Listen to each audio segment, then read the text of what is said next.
శ్రీ మహాగణాధిపతయే నమ. జూలై 27, 2026 నుంచి డిసెంబర్ 10, 2026 వరకు 136 రోజుల పాటు శని మీనరాశిలో వక్రిస్తున్నాడు. జ్యోతిష్ శాస్త్రం ప్రకారం వక్రి బలి అంటాడు. అంటే వక్రించినటువంటి గ్రహం చాలా బలంగా పనిచేస్తుంది అని అంటారు. చాలా బలంగా పనిచేయడం అంటే ఏంటి?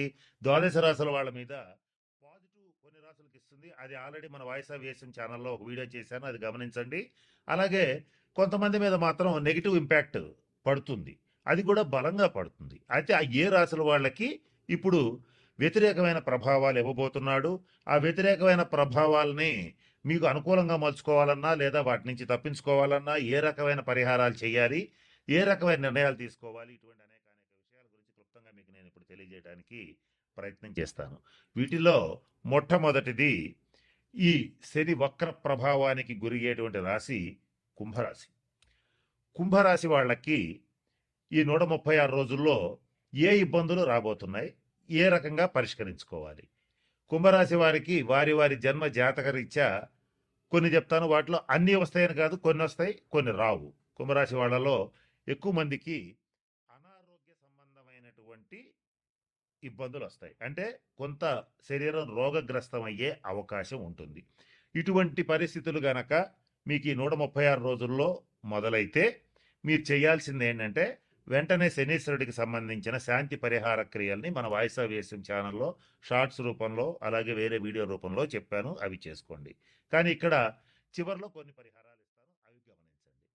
ఫస్ట్ పాయింట్, అనారోగ్యానికి గురయ్యే అవకాశం ఉంటుంది. కాబట్టి ఏం చేయాలి?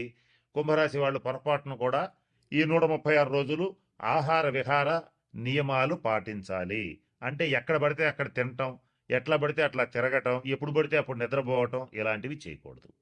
అలాగే ఇంకొక ఇంపాక్ట్ ఏం పడుతుందంటే కొంచెం ఎక్కువగా కష్టపడాల్సిన పరిస్థితి ఉంటుంది. అంటే మీరు రెగ్యులర్గా చేసే పనినే ఇంకొంచెం ఎక్కువ కష్టపడి చేయాల్సి వస్తుంది. కారణం ఏంటంటే ఒకసారి ఒక పని కోసం ప్రయత్నం చేస్తే అది వెంటనే పూర్తి కాదు, రెండో ప్రయత్నంలో అయితే ఖచ్చితంగా పూర్తవుతుంది. అట్లా పనులు ఆలస్యం అవుతుంటాయి, చేసే పనులకి ఆటంకాలు వస్తుంటాయి.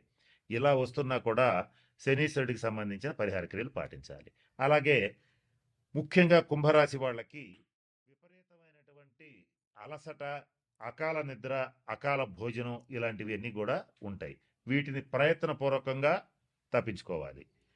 శని ఎప్పుడు కూడా క్రమశిక్షణకి మారుపేరుగా ఉంటాడు.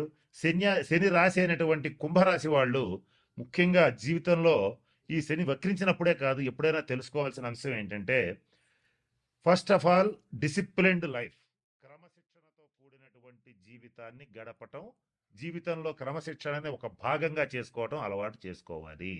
ఈ కుంభరాశి వాళ్ళు జనరల్గా ఏం చేస్తుంటారంటే పడితే కంటిన్యూస్ కష్టపడతారు, లేదంటే కంటిన్యూస్గా రిలాక్స్ అయిపోతుంటారు. ఇట్లా కాదు, ఒక డిసిప్లిన్డ్గా టైం టు టైం కన్సిస్టెన్సీతో కూడినటువంటి పనులు అలవాటు చేసుకుని తీరాలి ఈ 136 రోజులు. అంటే వృద్ధులు, వికలాంగులు ఎవరన్నా ఉంటే వాళ్ళకి సహాయం చేయండి.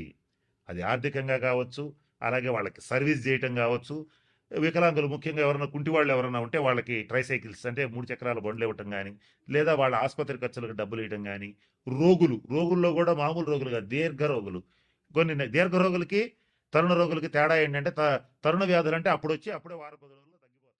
దీర్ఘ రోగులు అంటే నెలలో సంవత్సరాల తరబడి వాళ్ళు రోగిష్టి వాళ్ళనే ఉంటారు. వాళ్ళకి సేవ చేయండి. ఇంకా కుదిరితే ఈ 6 రాశుల వాళ్ళు ఎవరైనా రక్తదానం చేసే అలవాటు ఉంటే చెయ్యండి, అది మీకు మంచిది. ఇక ఇంకా ఎవరైనా సరే ఈ 6 రాశుల్లో శనీశ్వరుడికి సంబంధించి మంచి ఫలితాలు పొందాలంటే ప్రభుత్వ ఆసుపత్రులకు వెళ్ళి అక్కడ ఉన్నటువంటి రోగులకి కావాల్సిన మెడిసిన్స్ ఇప్పించడం కానీ, ఏదైనా పళ్ళు ఇవ్వటం కానీ అవకాశం ఉంటే చేయండి.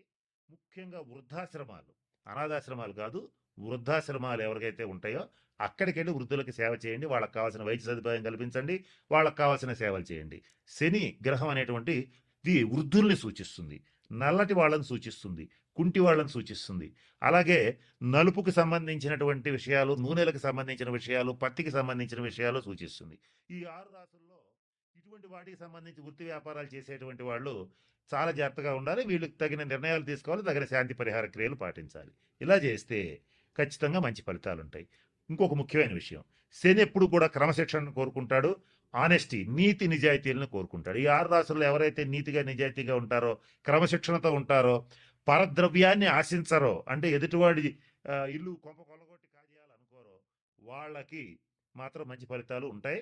ఏదైతే నేను చెప్పినట్టుగా ఎవరో ఒకళ్ళ ఆస్తి కలుపుకుందాం, ఏదో ఒక రకంగా వాడి ఆస్తి వాడిని బెదరగొట్టో, భయపెట్టో, లేదా ప్రలోభాలకు గురి చేస్తో లాక్కుందాం అనేటువంటి వాళ్ళు కానీ, తీవ్రంగా మద్యపానం చేసేటువంటి వాళ్ళు కానీ, అలాగే నిషేధిత ప్రదేశాలు అంటే జూద గృహాలు, వ్యభిచార గృహాలు ఇటువంటి వాటి దగ్గరికి వెళ్ళేటువంటి వాళ్ళు కానీ, వాళ్ళని మాత్రం ఈ 136 రోజులు కర్మకారకుడైనటువంటి శనీశ్వరుడు ఖచ్చితంగా ఇబ్బందులు పెడతాడు.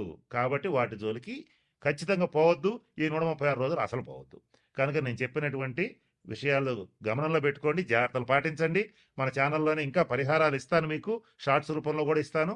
వాటిని పాటించి ఈ 136 రోజులు మీకు అత్యంత అనుకూలంగా మార్చుకోవచ్చు. నేను చెప్తూ వీడియో మొదట్లో మాట చెప్పాను, వక్రీ బలి అన్నాను. వక్రించిన గ్రహం మరింత బలంగా పనిచేస్తుంది. ఆ బలంగా పనిచేసేటప్పుడు దాన్ని పాజిటివ్గా నెగిటివ్గా మార్చుకోవటం మీ చేతుల్లో ఉంటుంది. కాబట్టి నేను చెప్పిన అన్ని సూచనలు పాటించి అందరూ 12 రాసుల వాళ్ళు శనీశ్వరుడు యొక్క శుభ ఫలితాలు పొందాలని మనస్ఫూర్తిగా ఆశిస్తూ ఆ పరమేశ్వరుడిని ప్రార్థిస్తూ సెలవు తీసుకుంటున్నాను. స్వస్తి.